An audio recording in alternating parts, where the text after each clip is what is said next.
Hello बच्चों। तो आज हम लोग क्लास 10th का फिजिक्स का पहला चैप्टर प्रकाश का परावर्तन एवं अपवर्तन शुरू करने वाले हैं। तो मेरे जो वीडियो हैं, ये क्लासेस हैं, ये खासकर हिंदी मीडियम वाले बच्चों को ध्यान में रखकर हम बना रहे हैं। जो हमारे वैसे तो साइंस को इंग्लिश में पढ़ने में और अच्छे आगे के लिए काफी अच्छा है, बट अगर आप हिंदी मीडियम से हैं तो बिल्कुल डरने की घबराने की जरूरत नहीं है। अपनी मातृभाषा में साइंस को पढ़ने का और ज्यादा कॉन्सेप्ट हमको और अच्छे से समझ में आते हैं। मैंने खुद हिंदी मीडियम में कक्षा 1 से कक्षा 12 तक पढ़ाई की है और मैं आपको पूरा मैं आपको पूरा जो है विश्वास दिलाता हूं कि आपको हर कॉन्सेप्ट हिंदी में बहुत अच्छे से समझाएंगे और किसी भी तरह से आप लोग इंग्लिश मीडियम वाले बच्चों से कम नहीं। ठीक है, चलो स्क्रीन शेयर करते हैं और क्लास शुरू करते हैं।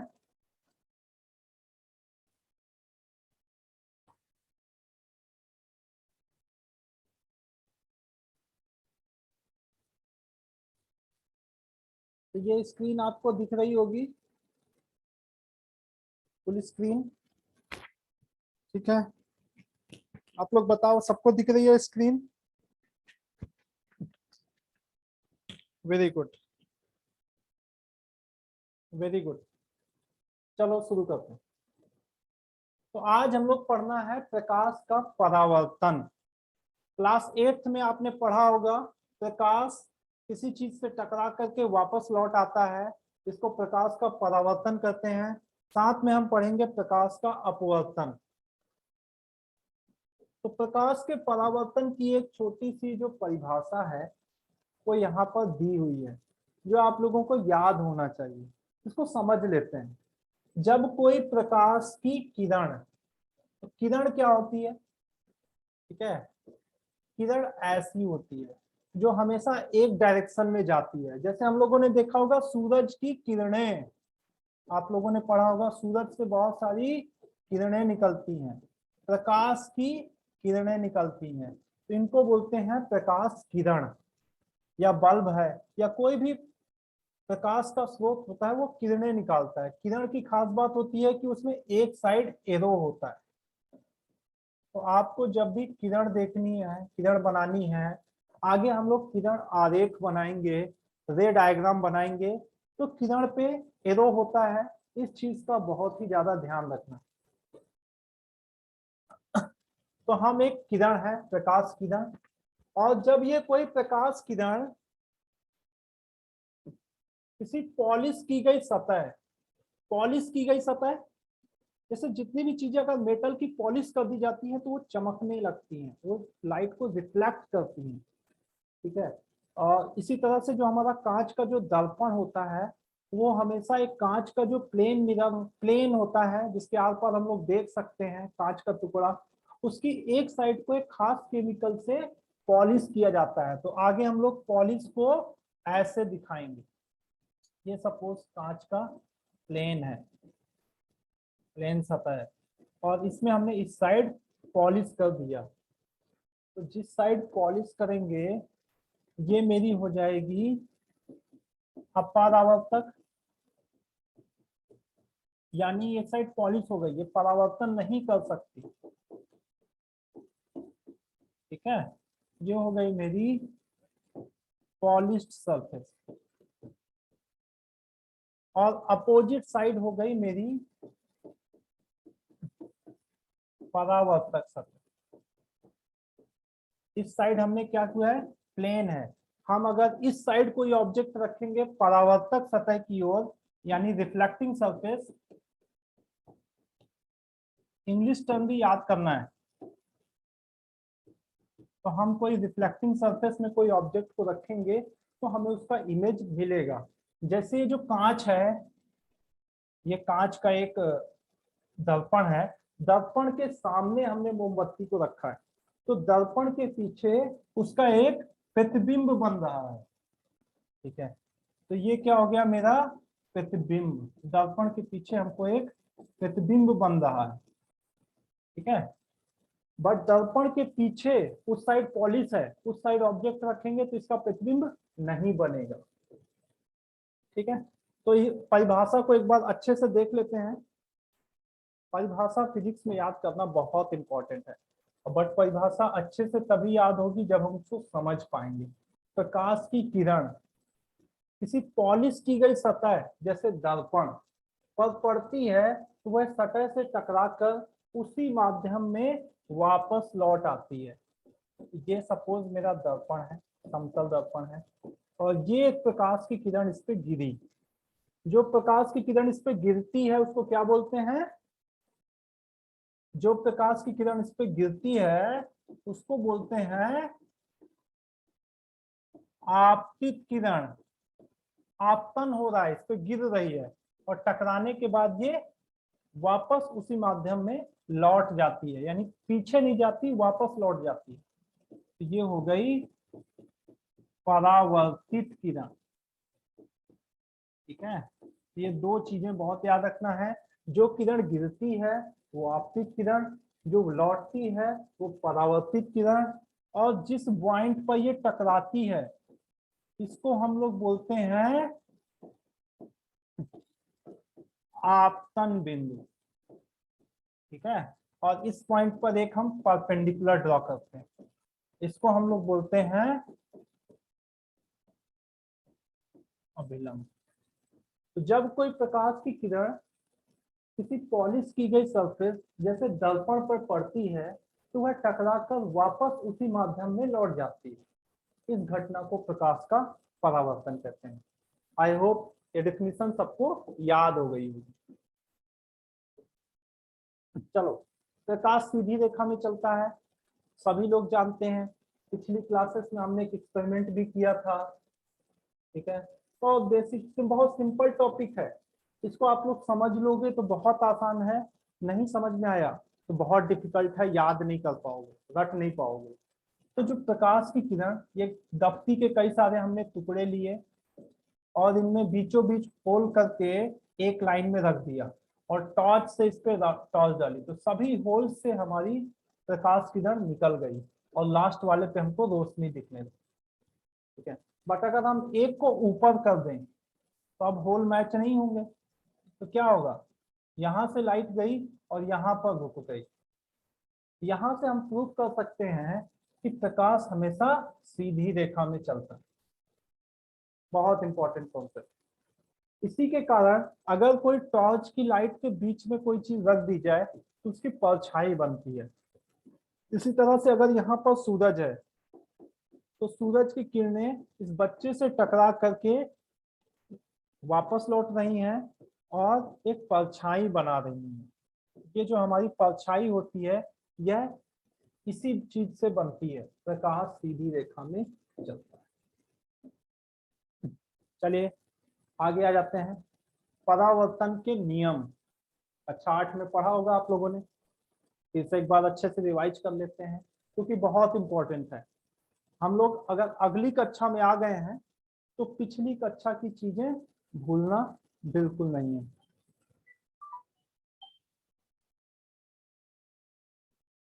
सॉरी।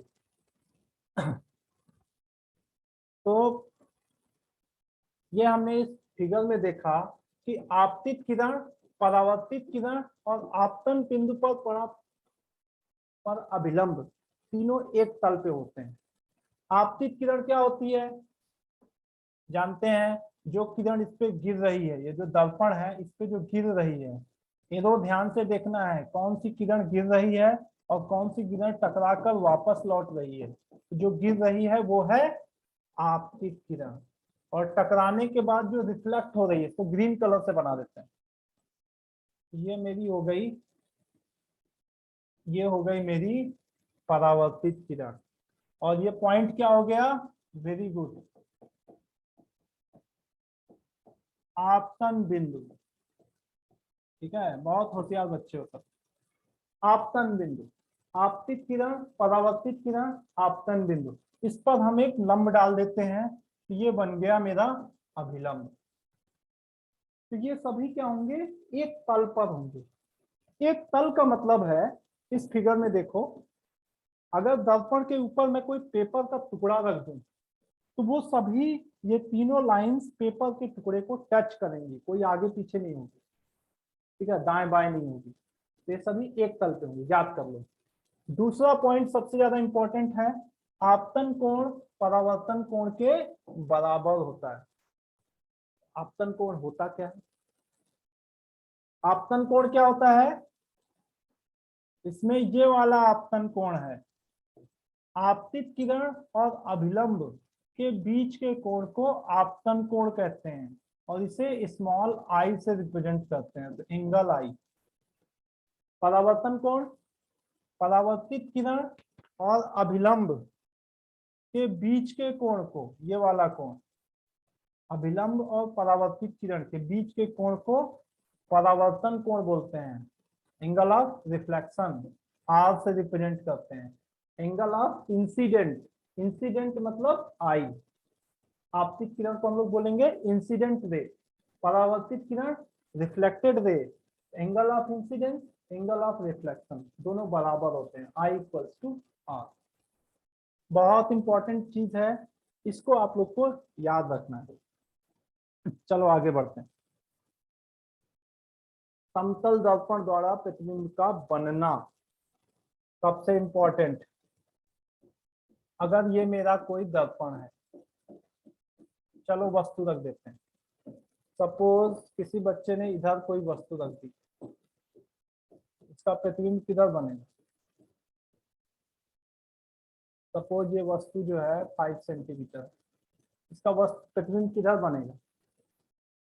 बहुत सही, इसका प्रतिबिंब बनेगा ही नहीं, क्योंकि ये तो पॉलिश की हुई सरफेस की तरफ है, ये सतह तो मेरी अपरावर्तक है।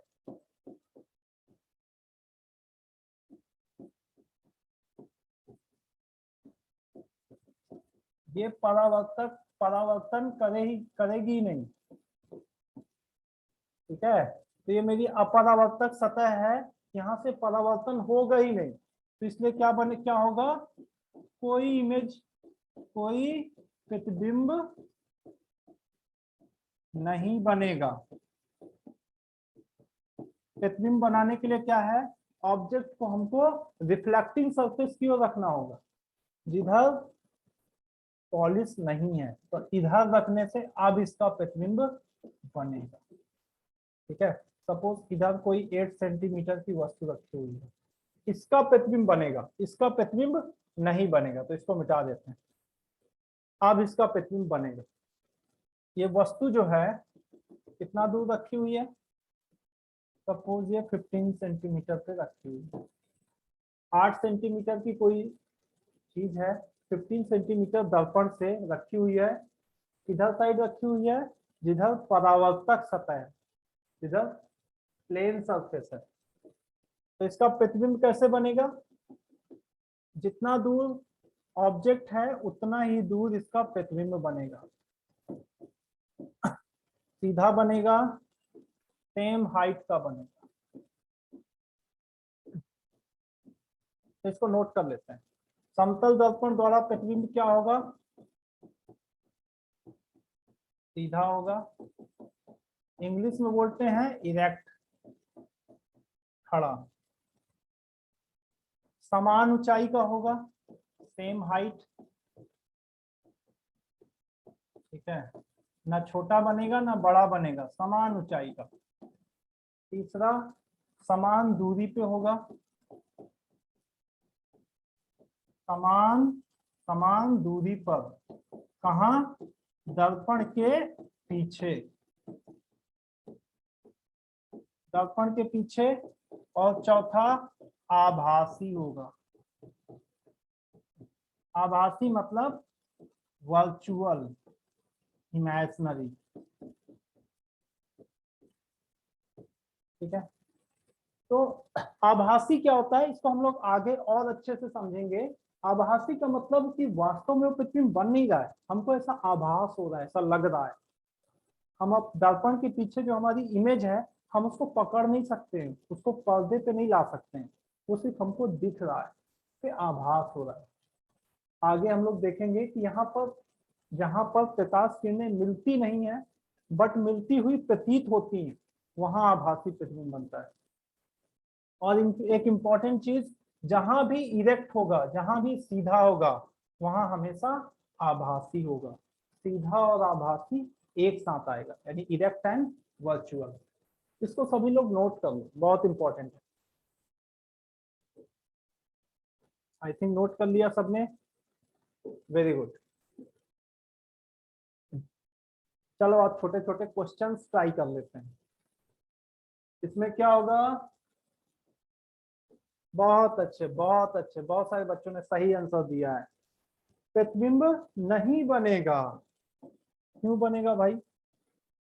दर्पण के पॉलिश की हुई सरफेस की ओर रखा हुआ है ऑब्जेक्ट, इधर तो पॉलिश है, तो ये क्या हो गई मेरी अपरावर्तक सतह, परावर्तन नहीं होगा।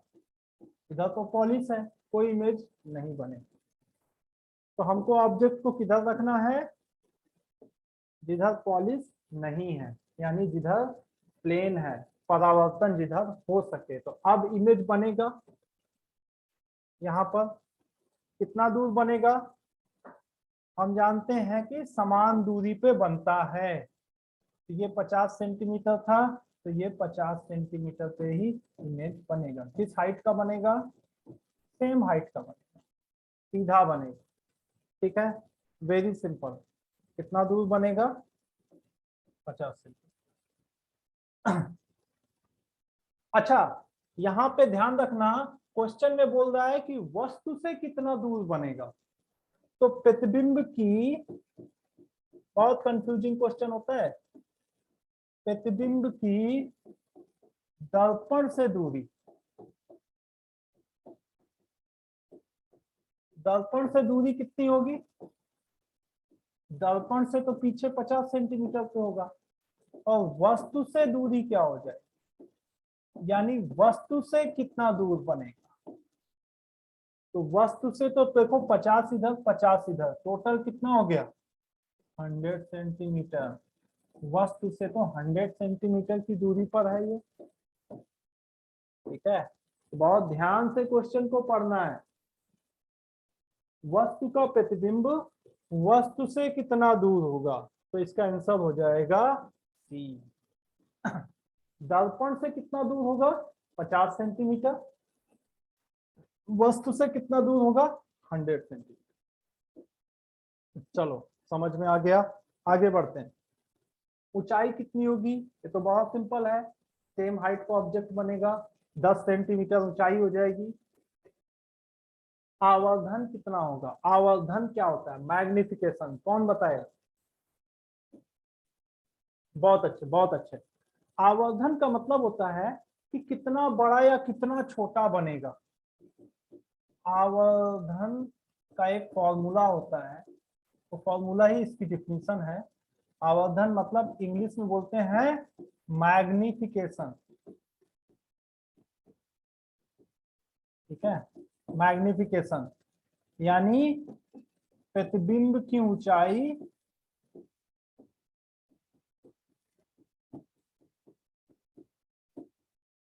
बटे वस्तु की ऊंचाई।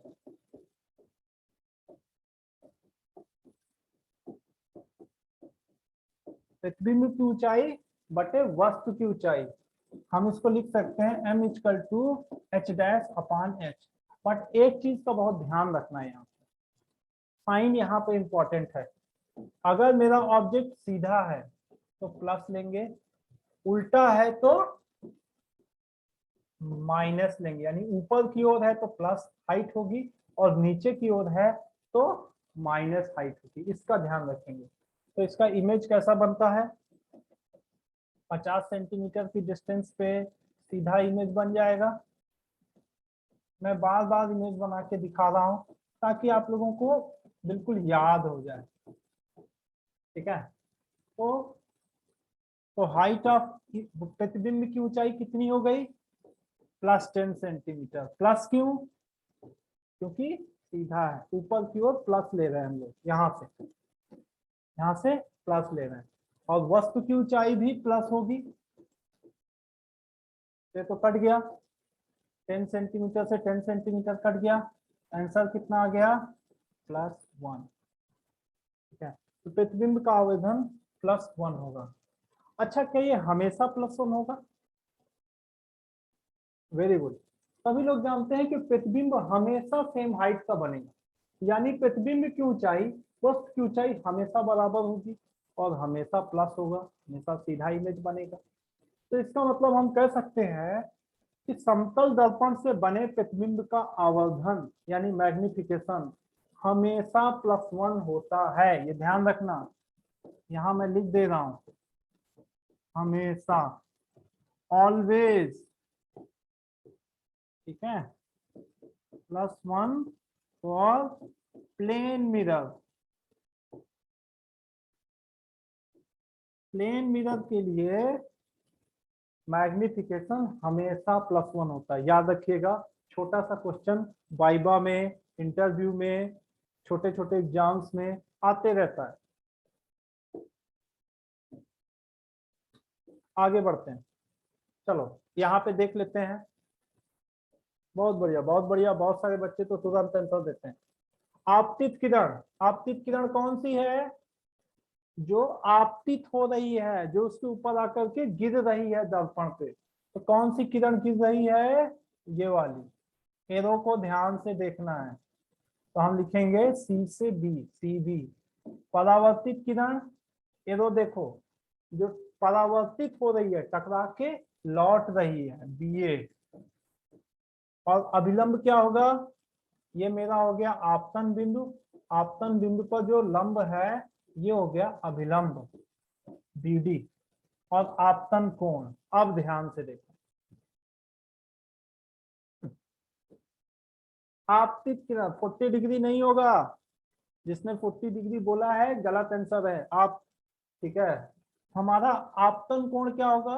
अभिलंब और आपतित किरण के बीच का कोण, आपतन कोण हो गया। और ये हो गया मेरा परावर्तन कोण, परावर्तित किरण और अभिलंब के बीच का कोण। अब हम जानते हैं कि जो बीडी है, बीडी क्या है? अभिलंब है। अभिलंब का मतलब दर्पण पे उसका 90 डिग्री का एंगल बना रहा है, लंब है दर्पण पे। तो हम कह सकते हैं 40 + r 90 डिग्री हो जाएगा। एंगल आर कितना हो जाएगा?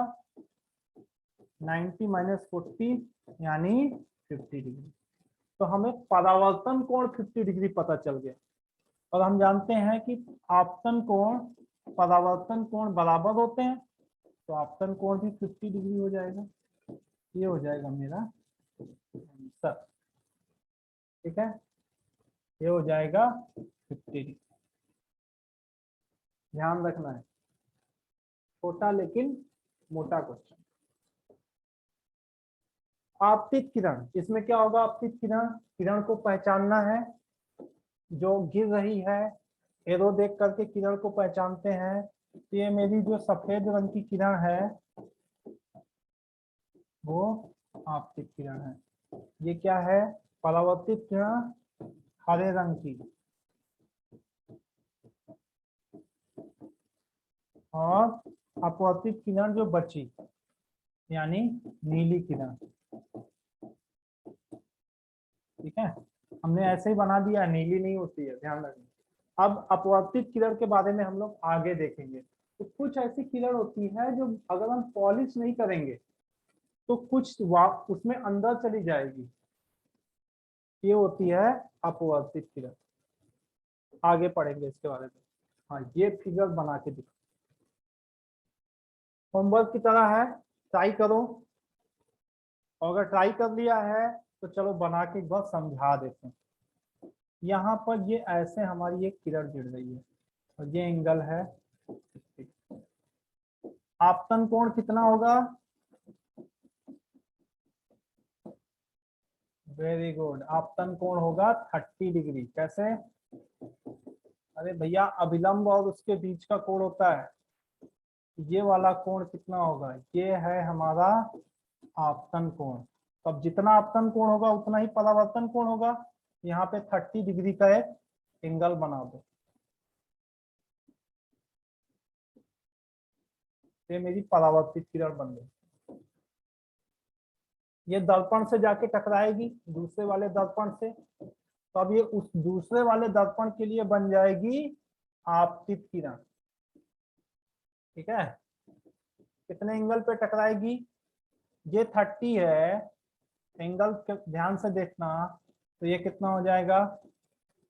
ये हो जाएगा 60, ये हो गया 90, तो ये कितना हो जाएगा? ये हो जाएगा 30। अब ये 30 हो गया, तो ये वाला एंगल हो गया 60 डिग्री।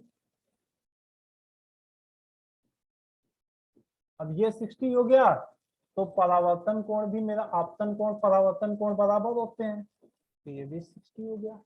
तो जो मेरी अंतिम वाली परावर्तित किरण है और ये आपतित किरण है, ये दोनों समांतर होंगे। किरण आरेख बनाने का प्रैक्टिस कर लीजिए। अब अगर दो मिरर्स के बीच में कोई चीज रखी हुई है तो उसके कितने प्रतिबिंब बनेंगे? बहुत सारे आप लोगों ने सर्कस में या किसी वर्कशॉप में या कहीं आप लोग घर पे भी एक्सपेरिमेंट कर लो। दो शीशे लो और उनके बीच में कोई चीज रख के देखो, बहुत सारे प्रतिबिंब बनेंगे। कितने बनेंगे? अनंत प्रतिबिंब बनेंगे। ठीक है, बार्बर शॉप में आगे एक मिरर पीछे एक मिरर, उसके बीच खड़े हो तो आपको अपने बहुत सारे इमेज दिखेंगे। ठीक है, सिंपल क्वेश्चन पूछ लेते हैं। अब ये होमवर्क है, इसको बनाओ, ट्राई करो, नहीं आएगा तो मैसेज करो। मैंने एक अलग से भी एक वीडियो बनाया हुआ है जिसमें हमने पेन पेंसिल से परावर्तन से संबंधित डायग्राम बनाने हैं, तो उनको भी आप लोग इस वीडियो को देखो और बनाने की प्रैक्टिस करो। Thank you. ये वीडियो कैसा लगा मेरे को कमेंट करके बताओ, और आगे आप लोगों को किस टॉपिक पे शुद्ध हिंदी में फिजिक्स केमिस्ट्री मैथ किस टॉपिक पे आपको वीडियो चाहिए, प्लीज कमेंट, हम बनाएंगे। Okay, thank you very much.